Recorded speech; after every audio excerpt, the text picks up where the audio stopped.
A primeira festa que Deus estabeleceu foi a Páscoa.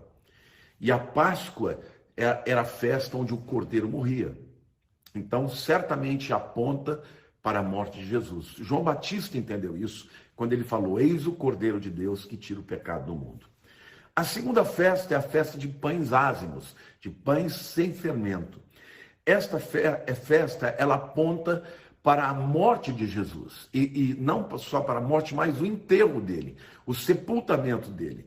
Nesta festa, o pai de família, ele pegava o pão sem fermento, botava debaixo da mesa. Quando ele tira para cima, ele fala: este é o pão de Deus que veio da terra. Quem é o pão que veio da terra? Jesus é o pão da vida e ele veio da terra. Então, ela aponta essa festa para a morte de Jesus e o seu sepultamento. A terceira festa é a festa de primícias. E Paulo já explica, interpreta quando ele diz que Jesus é a primícia dos que dormem. A festa de primícias fala da ressurreição de Jesus. A quarta festa é a festa de Pentecostes. E para o nosso conhecimento é importante você entender que a Bíblia diz que quando se cumpriu a data, o dia de Pentecostes, veio o Espírito Santo. Então, a festa de Pentecostes, na verdade, apontava para a descida do Espírito Santo e o início da história da igreja, da era da igreja, que é essa era que estamos vivendo agora.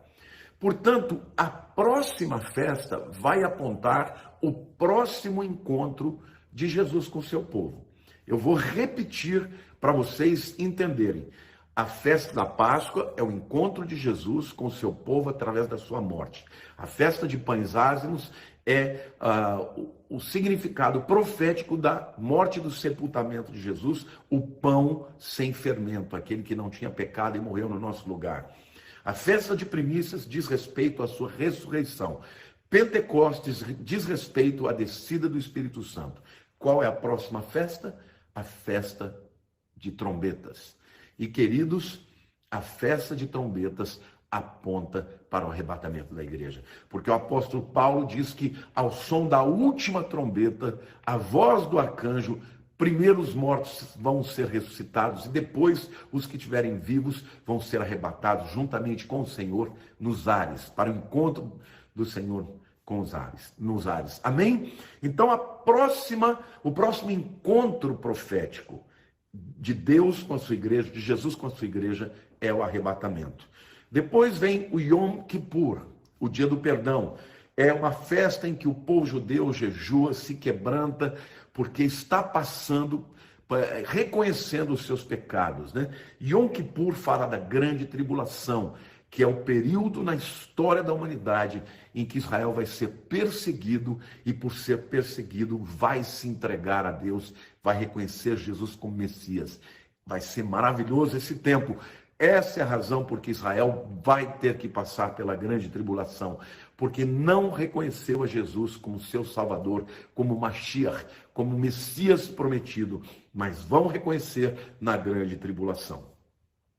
E por último lugar, a última festa é a festa dos tabernáculos.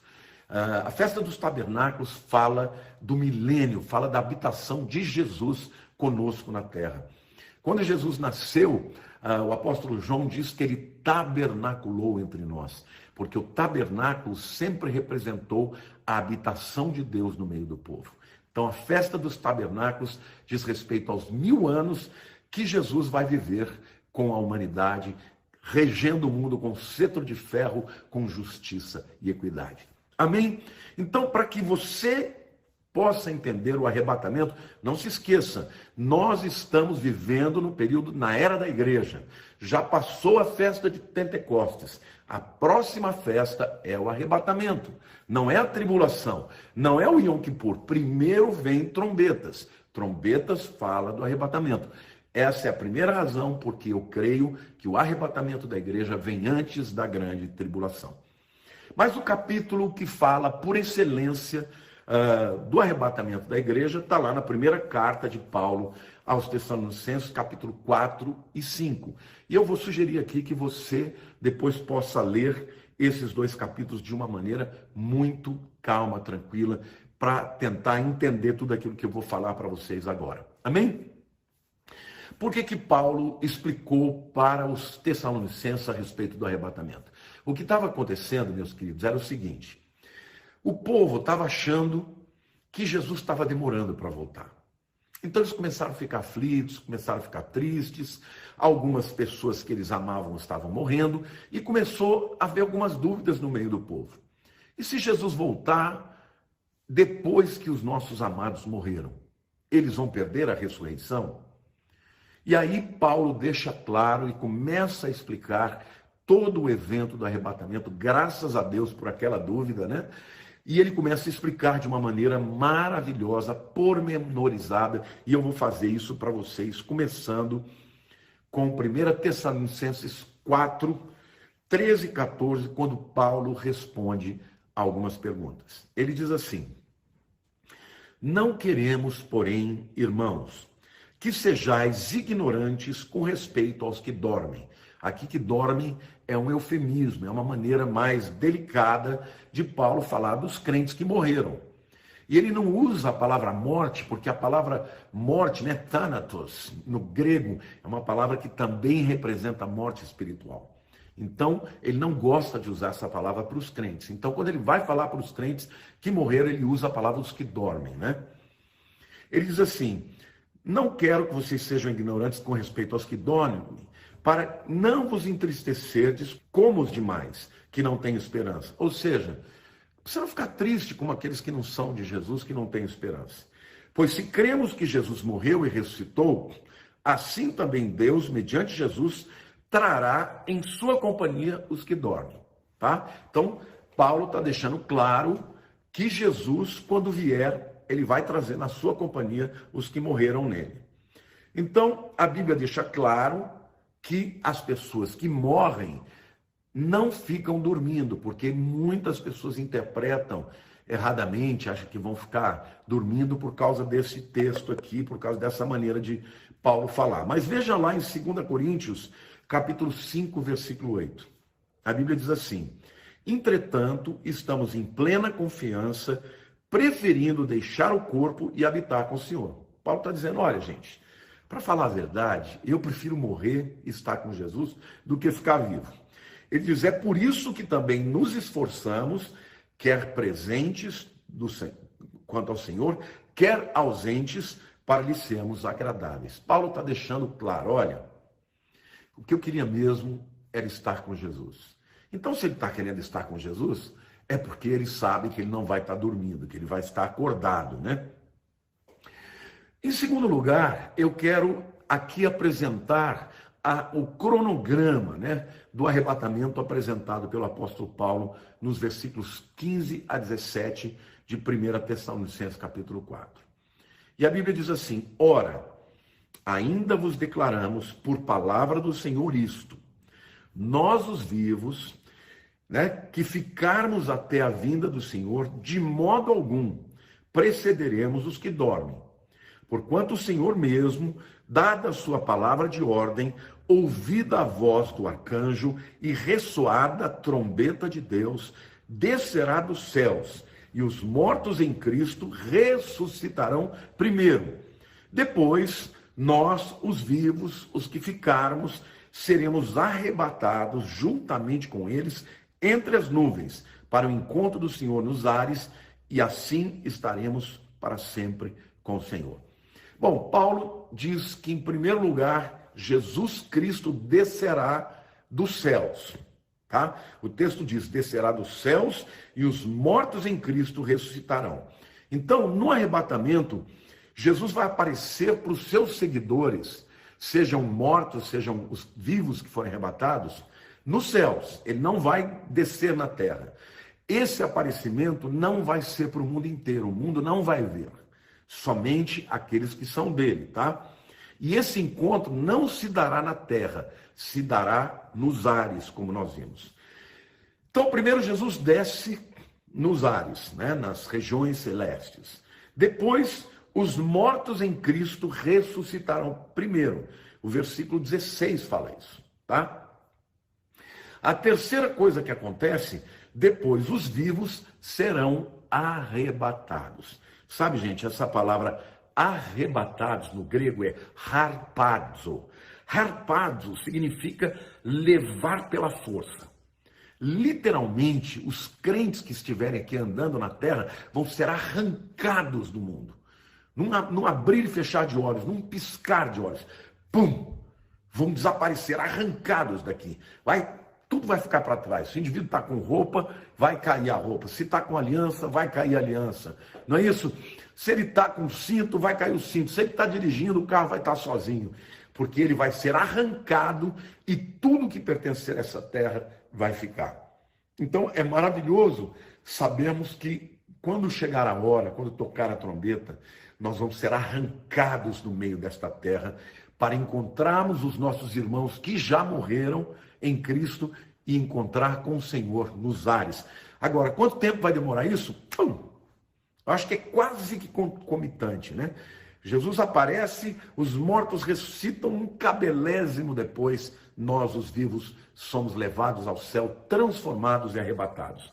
Então, para você ter certeza de que Jesus está falando disso, lá em Atos capítulo 8, versículo 39, a mesma palavra arrebatados, harpazo no grego, aparece. Atos 8, 39. Diz assim: quando saíram da água, o Espírito do Senhor arrebatou a Filipe, não o vendo mais o eunuco, e este foi seguindo o seu caminho, cheio de júbilo. Aqui Filipe encontra com o eunuco que estava lendo as escrituras de Isaías e não estava entendendo. E aí então Filipe começa a falar com ele e ele pede que Filipe explique. E ele explica que aquele texto, Isaías 53, falava que Jesus era o Messias, o Salvador do mundo, e batiza ali o eunuco. Quando ele termina de batizar, quando ele sai da água, literalmente Filipe é arrebatado, gente. O corpo dele sai dali, ele aparece em outro lugar. Arrebatado, tirado à força, né? Essa palavra também foi usada por Paulo lá em 2 Coríntios, capítulo 12, versos 2 a 4. Ele diz assim: conheço um homem em Cristo que há 14 anos foi arrebatado até o terceiro céu. Se no corpo ou fora do corpo, não sei. Deus o sabe. E sei que o tal homem, se no corpo ou fora do corpo, não sei, Deus o sabe, foi arrebatado ao paraíso e ouviu palavras inefáveis, as quais não é lícito ao homem referir. Paulo está falando de si mesmo, gente. Ele está falando da experiência que ele teve de ter sido arrebatado ao terceiro céu. E a experiência foi tão tremenda que ele nem sabe se ele foi arrebatado em espírito ou se foi no corpo. Ele não sabe. 2 vezes ele explica: esse homem foi arrebatado, mas não sei se com o corpo ou sem o corpo. Mas o fato é que ele foi arrancado dessa atmosfera terrestre e foi até o terceiro céu. Bom, então esta palavra arrebatamento deixa claro que isso não será uma subida gradativa, né? Tampouco será uma subida como, por exemplo, quando um avião sobe, né, para o ar. Não. Pum! Vai ser repentina.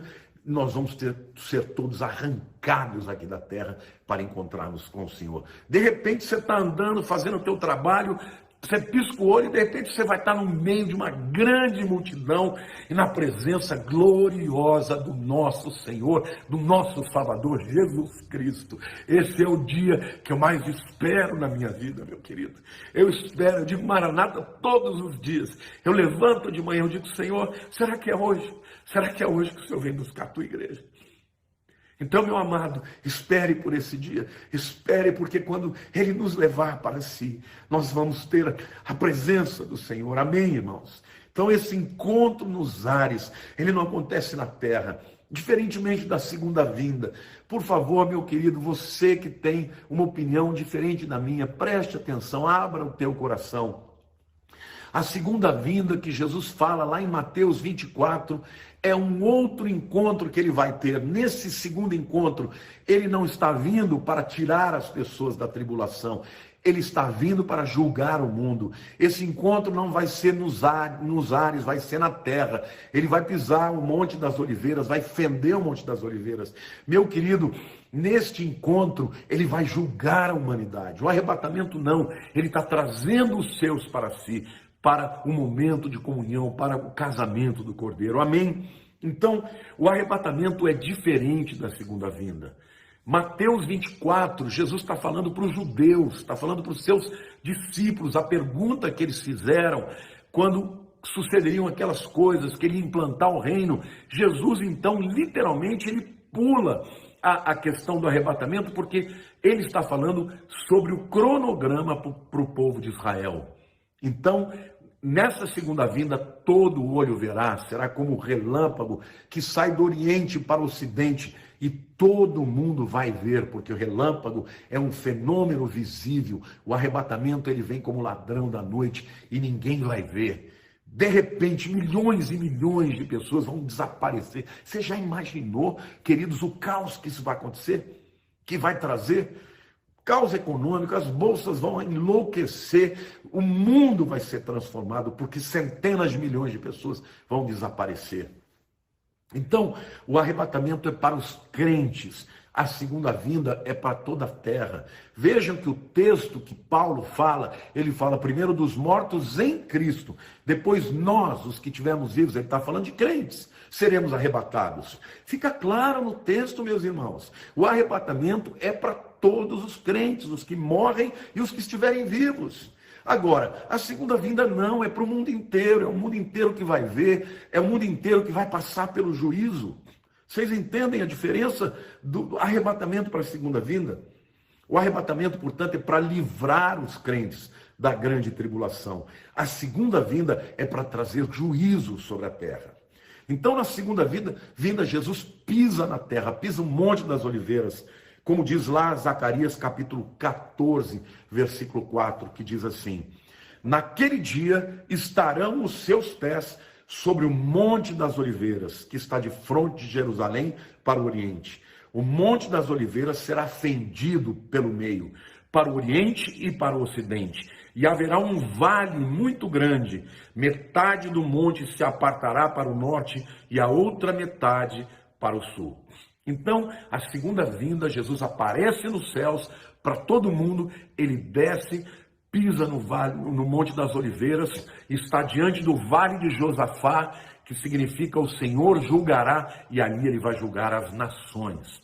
Então, a segunda vinda é na terra, ele vem, aparece no céu, mas vem para a terra para julgar.